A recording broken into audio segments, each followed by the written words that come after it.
Hello everyone, welcome to Module 1, second chapter Relay Construction and Operating Principle.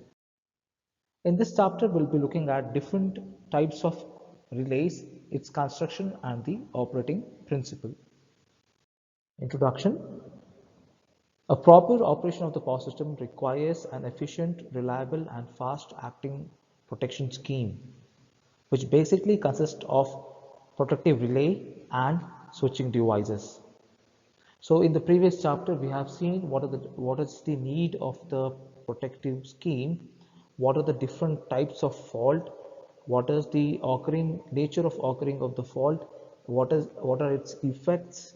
Next, we have seen the protective zones for each of the components which are present in the power system network, such as the generator, the transformer, the bus bar, and the transmission line.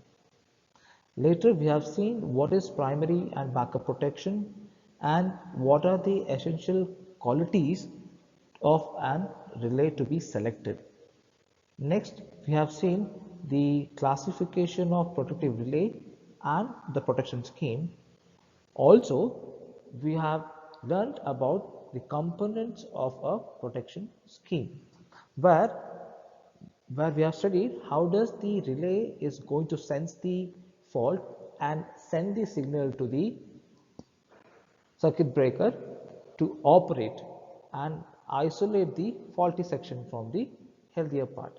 So here the protective relay is acting as a brain behind the whole system, which senses the fault, locates it and sends a command to an appropriate circuit breaker to isolate only the faulty section, thus keeping the rest of the healthy system functional. The relays are broadly classified into following three categories depending on the technologies they use for their construction and operation. The first one is the electromechanical relay, second is the static relay, third is the numerical relay. We have discussed these three relays in the previous chapter. Let's try to see what are the different types of relays under electromechanical relay. Now, electromechanical relay, this is most of the relay in service on an electrical power system are of electromechanical type. They work on the following two main operating principles. The first one is electromagnetic attraction, second is electromagnetic induction. Such relays are called as electromagnetic relay. Depending on the principle of operation, the electromechanical relays are of two types now. The first one is the attracted armature relay and the second one is the induction relay. Most of the present day electromechanical relays are of either induction disk type or induction cup type. We'll be further discussing about the construction and the operation of the induction disk type and the induction cup type. So depending upon the name itself, electromechanical relay, which is consisting of attracted armature relay. So it works on the principle of attraction, which is produced by an electromagnet. Now the following are the principal types of electromechanical relays. The first part is electromechanical relay. Under this we have two types, attracted armature relay and induction relay, and the second one is thermal relay. Electromagnetic attraction relay. So in this process there is a coil which is wound on an iron bar. So once a certain amount of current is given to this, that will get energized and it will become an electromagnet. So relay is what it will sense a faulty current or it will sense a current which is above the preset value, right? So when the operating current becomes larger, the magnetic field produced by the electromagnet is very high. Therefore, it attracts the armature or the plunger, making contact with the tripped circuit contacts. These are the simplest type of relays. Basically, the relays are of two types, either electromechanical or a solid state relay. Both accomplish the same result, but the physical structure and the functionality makes them different. Let's see what is electromechanical relay. In electromechanical relay, contacts are open or closed by a magnetic force. So the basic parts and the function of electromechanical relay includes a frame, a coil and an armature contact. So here the electromechanical relay is going to work on the principle of magnetic force. Solid state relay, there are no contacts and switching is totally electronic based. It consists of an input circuit and a control circuit. Parts of relay. There are generally four parts in a relay. The first one is the electromagnet. So electromagnet, as you can see in this picture on the right side, we have an iron core. On the iron core we have wound some coils, and to this they are giving some supply. So once the supply is on for a certain time of period, this iron bar will act as an electromagnet. It is not a permanent magnet. So electromagnet is a type of magnet which consists of wrapping of copper coils around a soft iron core in which the magnetic field is produced due to the flow of current through the coil. Now if you take this electromagnet towards some nails, they will attract for certain time of period.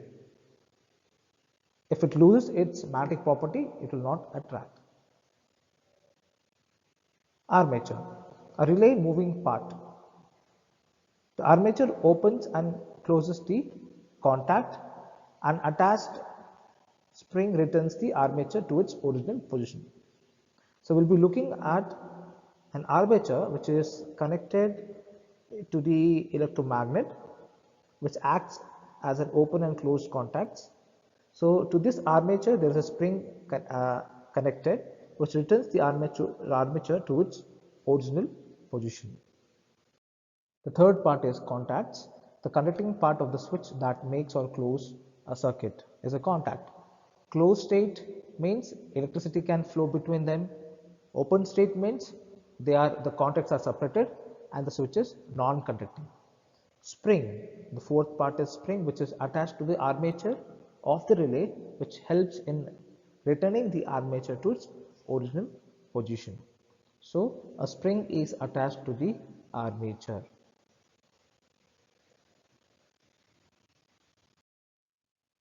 Now, under the electromagnetic relay, the very first part is the attracted armature relay. Now, these are the simplest type which respond to AC as well as DC. These relay operates through an armature which is attracted to an electromagnet or through a plunger which is drawn into a solenoid. All these relays use the same electromagnetic attraction principle for their operation. The electromagnetic force which is exerted on the moving element, that is the armature or the plunger, is proportional to the square of the flux in the air gap or square of the current. So here what is going to happen in attracted armature relay? So the word attraction, it works on the principle of attraction which is produced by the electromagnet, right? So there are two parts. One will be an armature and then another will be electromagnet. Once the electromagnet is getting energized, the electromagnet will try to pull up that armature or a plunger into a solenoid. So the force, the magnetic force exerted by the electromagnet on the moving element is proportional to the square of the flux in the air gap or square of the current. The motion of the moving element is controlled by an opposing force, generally due to gravity or a spring. Here it is called as restraining torque. Now, the different types of construction of attracted armature relay. First one is hinged armature relay, second one is plunger type, third is balanced beam type, fourth one is moving coil type, fifth one is polarized moving iron type, and the last one is reed type. Hinged armature type.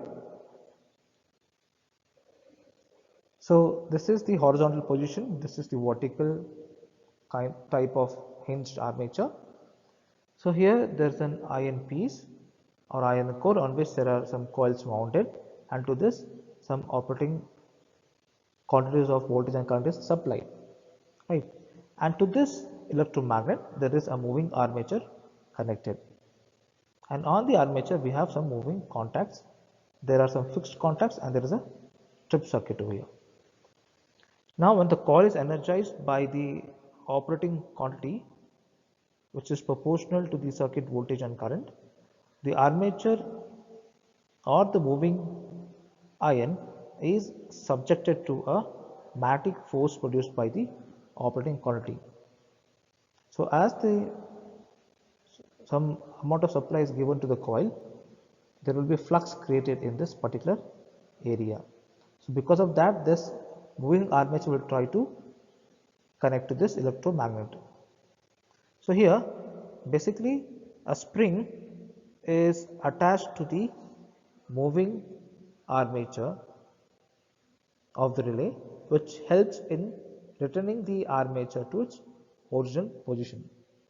Ideally, when there is no fault, it is not contacting the trip circuit, but once the current exceeds a certain limit, then the armature gets attracted. Due to this, it makes contact with contacts of a trip circuit, resulting in opening of a circuit breaker. So the minimum current at which the armature gets attracted to close the trip circuit is called as a pickup current. So this is the explanation for hinge type relay. Second one is plunger type. So here this is a figure for a plunger type. So this is an electromagnet with E shape, and in this middle one there is a hollow where the plunger can move in and out. So the relay consists of a solenoid and an iron plunger which can move in and out of the solenoid to make and break the contact. Now to this moving plunger there is a spring connected at the downside. Now when a fault occurs, the current through the relay coil becomes more than the pickup value, causing the plunger to attracted to the solenoid. So once the current exceeds a certain value, the coil will get energized and it will make the solenoid to get attracted to the solenoid. So the upward movement of the plunger closes the upward movement. So the plunger is going to move upward so that it is going to close the trip circuit, thus operating the circuit breaker and disconnecting the faulty circuit. This relay have become obsolete as it draws more current. So this is the explanation for the plunger type relay.